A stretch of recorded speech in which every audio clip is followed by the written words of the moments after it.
امیر المومنین حضرت عمر فاروق رضی اللہ تعالیٰ عنہ نے ایک مرتبہ شدید سرد اور تاریک رات میں ایک جگہ آپ کی روشنی دیکھی، چنانچہ وہاں تشریف لے گئے۔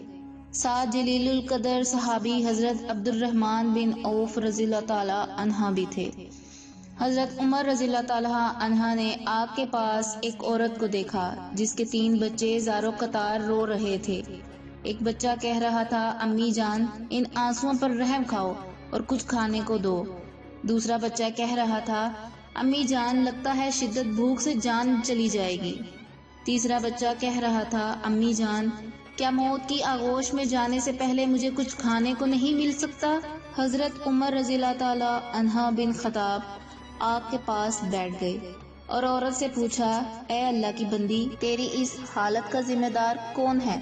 عورت نے جواب دیا، میری اس حالت کا ذمہ دار امیر المومنین عمر رضی اللہ تعالیٰ عنہ ہے۔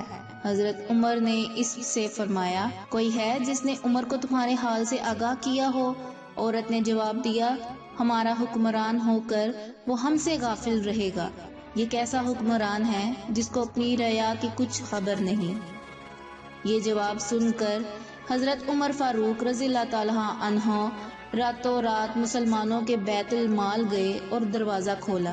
بیت المال کا محافظ چوکیدار بولا، خیر تو ہے امیر المومنین؟ حضرت عمر نے اس کا کوئی جواب نہیں دیا اور آٹے کی ایک بوری، گھی اور شہد کا ایک ڈبہ بیت المال سے نکالا اور چوکیدار سے فرمایا، انہیں میری پیٹھ پر لاد دو۔ چوکیدار نے کوشش کی کہ امیر المومنین کا تیار کردہ سامان خود اپنی پیٹھ پر لاد لے، لیکن امیر المومنین نے سختی سے انکار کیا اور اس سے یوں مخاطب ہوئے، یہ سامان میری پیٹھ پر لاد دو، کیا قیامت کے روز تم میرے گناہوں کا بوجھ اٹھاؤ گے؟ یہ کہہ کر حضرت عمر نے آٹا، گھی اور شہد اپنی پیٹھ پر لاد دیا۔ جب اس عورت کے پاس پہنچے تو آگ کے پاس بیٹھ گئے اور ان بچوں کے لیے کھانا پکایا۔ جب کھانا تیار ہو گیا تو اس میں گھی اور شہد ملایا اور اپنے مبارک ہاتھوں سے بچوں کو کھانا کھلایا۔ یہ منظر دیکھ کر ان یتیم بچوں کی ماں کہنے لگی، قسم اللہ کی تم عمر سے کہیں زیادہ منصف خلافت کے اہل ہو۔ حضرت عمر نے اس سے فرمایا، اے اللہ کی بندی، کل عمر کے پاس جانا، وہاں میں ہوں گا اور تمہارے معاملات کے متعلق اس سے سفارش کر دوں گا۔ یہ کہہ کر حضرت عمر واپس آ گئے اور ایک چٹان کے پیچھے آ کر بیٹھ رہے اور ان بچوں کو دیکھنے لگے۔ حضرت عبد الرحمن بن عوف نے حضرت عمر سے کہا، واپس چلتے ہیں کیونکہ رات بہت ہی ٹھنڈی ہے۔ حضرت عمر نے فرمایا، اللہ کی قسم میں اپنی جگہ سے اس وقت تک نہیں چھوڑوں گا جب تک ان بچوں کو ہنستا ہوا نہ دیکھ لوں جیسے میں نے آتے وقت انہیں روتے ہوئے دیکھا تھا۔ جب اگلے روز کا سورج طلوع ہوا تو ان یتیم بچوں کی ماں دربار خلافت میں گئی۔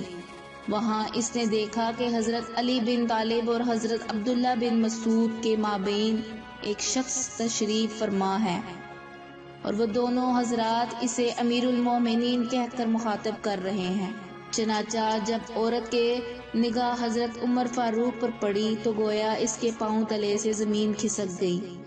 امیر المومنین نے عورت سے فرمایا، اللہ کی بندی، تیرا کوئی قصور نہیں، چل بتا تو اپنی شکایت کتنے قیمت کے عوض فروخت کرے گی؟ عورت گویا ہوئی، معاف فرمائے اے امیر المومنین۔ حضرت عمر نے فرمایا، قسم اللہ کی تو اس جگہ سے ہٹ نہیں سکتی جب تک کہ میرے ہاتھ اپنی شکایت بیچ نہ دو۔ بلاخر حضرت عمر نے اس بیوہ خاتون کی شکایت اپنے مال ہاتھ سے 600 درہم کے عوض خرید لی اور حضرت علی بن طالب کو کاغذ قلم لانے کا حکم دیا اور یہ تحریر قلم بند کرائی۔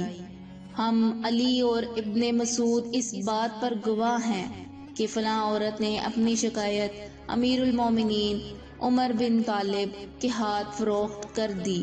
پھر امیر المومنین حضرت عمر بن خطاب نے فرمایا، جب میری وفات ہو جائے تو اسے میرے کفن میں رکھ دینا تاکہ میں اس کو لے کر اللہ تعالیٰ سے ملاقات کروں۔ اللہ اکبر۔ یا اللہ ہمارے حکمرانوں کے دلوں میں بھی اپنا ڈر پیدا کر۔